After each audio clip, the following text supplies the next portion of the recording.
Mheshimiwa Mwenyekiti kunipa nafasi nami kuwa mmoja wa wachangiaji, lakini kwa vile dakika chache nitaongea kidogo tu.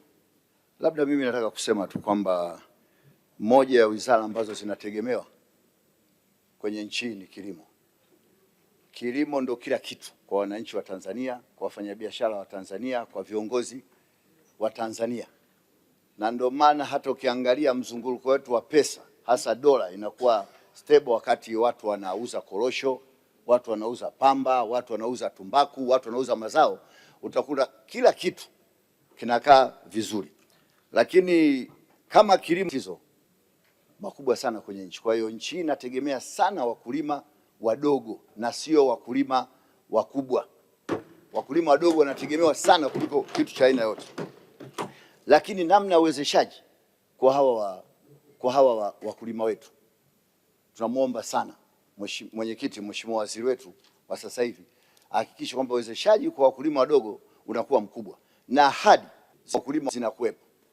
Natoa mfano, tumetoka kwenye uchaguzi mwaka jana, sisi wabunge ambao tulikuwa humu, tunao kwa mfano kama Gairo, ninayo mabwawa pale ambayo nilihaidiwa: bwawa la Kibedia, bwawa la Gairo, bwawa la Chanjale, visima Kisitwi, Msingisi, Chiwe, wapi wanaitwa hapa, Idibo, Chakwale na sehemu nyingine, lakini hakuna hata kitu kimoja kimetekelezeka. Tuache labda waziri tunaweza tukasema mpya, lakini naibu waziri ameniona sana ofisini kwake sana. Kila siku tukikutana, tukiongea na watu wa maji, tutasikia hilo bado kidogo, bado pesa hamna. Sasa nilikuwa naomba kama ahadi haziwezi kutekelezeka, tungekuwa tunakaa kimya, maana na sisi kwenye majimbo tunaonekana waongo. Sasa hivi unasema bwana wewe mbunge, kila ukija bwawa la Malimpika, bwawa lenyewe halipo. Kwa hiyo tulikuwa tunaomba sana. Kwa mfano, hii nchi sasa hivi vyuo vya kati mpaka vyuo vikuu wanayemaliza ni watu zaidi ya 800,000. Tumeenda kuanzisha ule mpango wa BBT, lakini nao haujafanya vizuri. Haujafanya vizuri kwa sababu huwezi ukachukua mtu ukammilikisha ardhi si miaka 66. Wakati na hawa hata katika ule mpango wa kwanza palikuwa na heka chache tu, hata watu 10,000 walikuwa hawafiki. Wakati vione namaliza watu 800,000. Wakimaliza watu 800,000, alafu mpango wote kwa mwaka mzima au kwa miaka miwili ni watu 10,000. Kwa hiyo tulikuwa tunaleta nini? Tulikuwa tufanye vitu vya maana. Tuachane na hivi vitu, twende kwenye mashamba darasa. Watu waweke mashamba darasa na yawe kila halmashauri yapo haya mashamba darasa, na hizo pesa ziwe zinakwenda huko, kwa sababu kila halmashauri kuna vijana wao wanawezeshwa huko, na wao wanapewa. Kama kuna shamba liko la halmashauri, basi mtu anapewa lima miaka 4, kuna mtandao, kuna nini. Ukitoka hapo umeshaelewa muhimu wa kulima na nini, ondoka, aje mkulima, aje kijana mwingine. Ardhi hii haizaliwi wala haikui, ardhi tulionayo ni ile ile.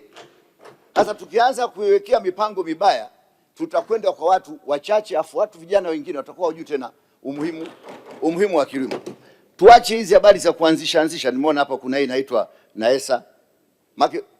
Tanzania sasa tumekuwa yani kiboko kwa kuanzisha hizi agency, alafu zinagongana zenyewe kwa zenyewe. Kazi moja, lakini tuangalie namna ya halmashauri zetu. Tunaanzisha Naesa. Haya, tumeanzisha TARURA, tumeanzisha maji, zote tumezitoa halmashauri. Sasa halmashauri zina kazi ya nini? Madarasa peke yake. Lazima tuache hivi vitu, lakini tuongeze nguvu ya usimamizi. Kuna vyama vya ushirika, kuna vitu gani? Tuongeze nguvu ili kilimo kile kiendelee kuwa vizuri. Tusipoangalia kwenye hizi BBT, tunaanzisha vijiji vya ujamaa vya kisasa. Vijiji vya ujamaa vya zamani vilikuwa nyumba za nyasi. Sasa hivi nampa mtu eka 10 na milikisha miaka 66. Kinachotokea ni nini? Siku akipata kazi TRA na yeye na elimu ya chuo kikuu, ataita pale mjomba, ataita shangazi, ataita nani, watajenga nyumba za bati.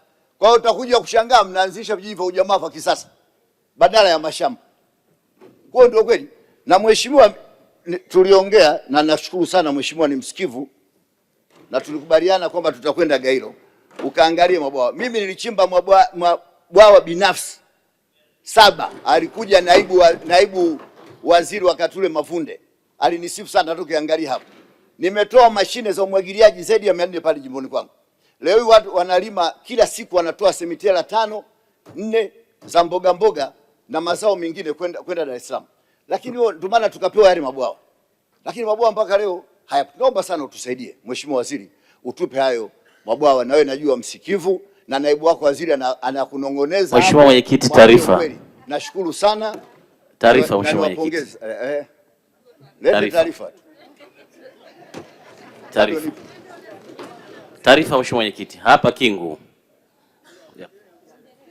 Kwa hiyo Mheshimiwa, labda niseme tu. Taarifa Mheshimiwa Mwenyekiti. Kwa hiyo tulikuwa tunaomba sana hii vitu Mheshimiwa Mwenyekiti, taarifa. Taarifa Mheshimiwa Mwenyekiti. Of course ni haki yangu. Yes. Endelea Mheshimiwa Shabibi. Mimi kwa sababu dakika ni chache ulizonipa, nashukuru na naomba tu Wizara ya Kilimo ituangalie sana watu wa Gairo, kwa sababu hatupati mbegu za ruzuku, hatupati mbolea ruzuku, inakuja kiujanja kidogo tu pale, tunatumia tu samadi. Kwa hiyo atuangalie kwenye haya masuala ya mabwawa. Asante sana. Asante Mheshimiwa kwa mchango wako. Naunga mkono hoja.